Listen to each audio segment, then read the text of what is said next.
روحانی قرآن پاک کو تفسیر کے ساتھ سننے کے لیے ہمارے چینل رفیع اکرم آفیشل کو سبسکرائب کریں اور پاس میں دیے ہوئے بیل آئیکن پہ کلک کریں اور ایسے آنے والے ہر ایک ویڈیو کو فل واچ کریں اور اپنے دوستوں کے ساتھ شیئر کریں۔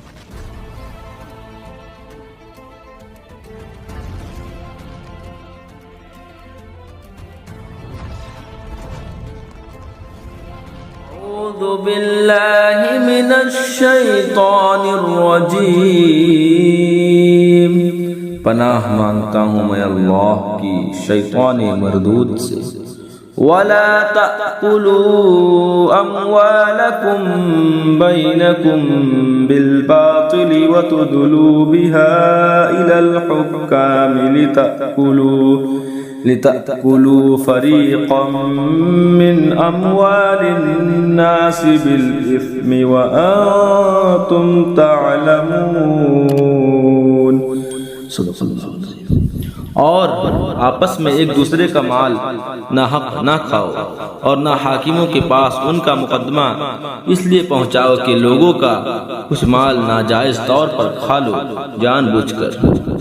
اس آیت میں باطل طور پر کسی کا مال کھانا حرام فرمایا گیا، خواہ لوٹ کر یا چھین کر یا چوری سے یا جوئے سے یا حرام تماشوں یا حرام کاموں یا حرام چیزوں کے بدلے یا رشوت یا جھوٹی گواہی یا چغل خوری سے، یہ سب ممنوع و حرام ہے۔